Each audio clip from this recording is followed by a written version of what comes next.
Bismillahirrahmanirrahim. Assalamualaikum warahmatullahi wabarakatuh. Alhamdulillahirabbil alamin wa bihi nasta'inu ala umuri dunya waddin. Wassalatu wassalamu ala asyrafil anbiya'i wal mursalin. Sayyidina Muhammadin Nabil Karim wa ala alihi wa sahbihi ajmain amma ba'. Nuwun wonten ngarsanipun para bini sepuh, sesepuh aji sepuh ingkang satuhu kula bektosi. Para pangambating praja satriyaning negari ingkang minangka pandampan duming kawula dasih ingkang satuhu kinurmatan.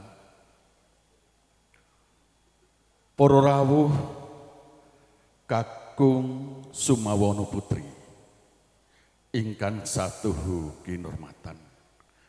Linangkung panjenenganipun Bapa Panut dalasan Ibu Suratmi ingkang kula bektosi. Nyuwun mugi diagunging pangaksama ing mbok bilih kalanipun para rawuh nembe enggal sekeca sinambi lelenggahan saha bawa raos ewa semanten kula kumawantun jenejer wonten ngarsa panjenengan ngampil anggenipun panjenengan sami wawan pangandikan boten ateges kula kirang ing trapsila minggahing tata krama nggih kula merdapa saking panjenenganipun Adimas Suparmanto dalasan Ibu wonten amini kinen matur wonten ngarsanipun Bapa Panut sekalan Ibu.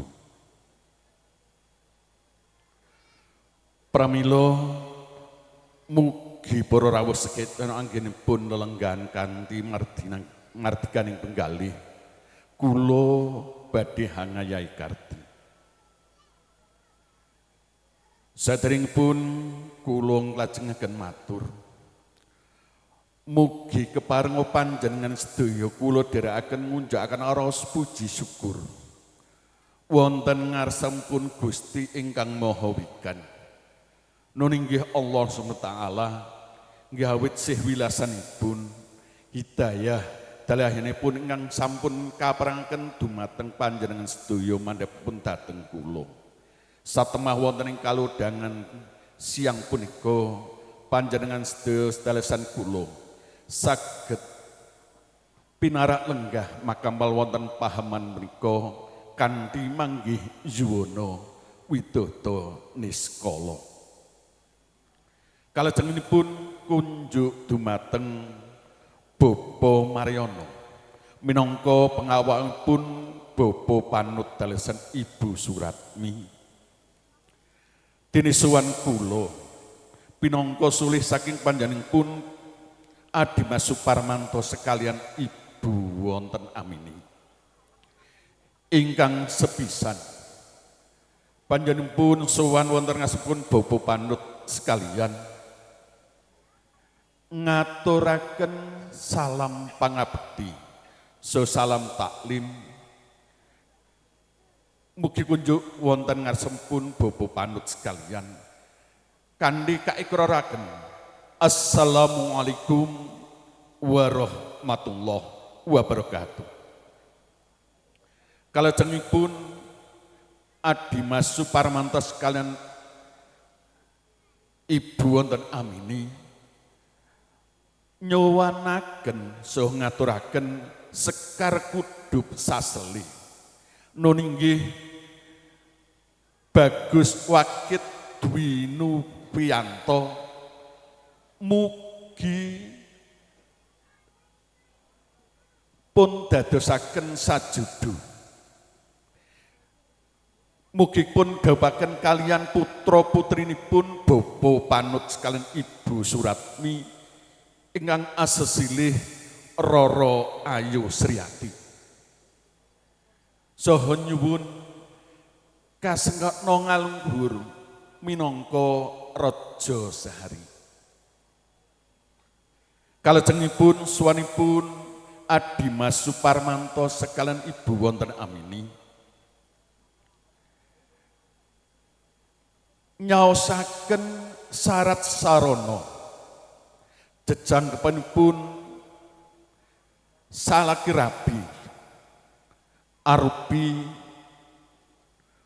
busana kencana lan sanesipun kaaturaken dumateng panjenenganipun Bapa Panut sekalian mugi katampiya kanthi retnaning penggalih. Kalajengipun Adimas Suparmanto ugi nyaosaken sekedhik redana ingkang sampun kalebetaken wonten ing amplop ingkang wilangipun kula boten saged matur. Mugi katampiya panjenenganipun Bapa Panut kanthi renaning penggalih. Mugi saged ngenteng-entengaken ingkang dados jejebanipun.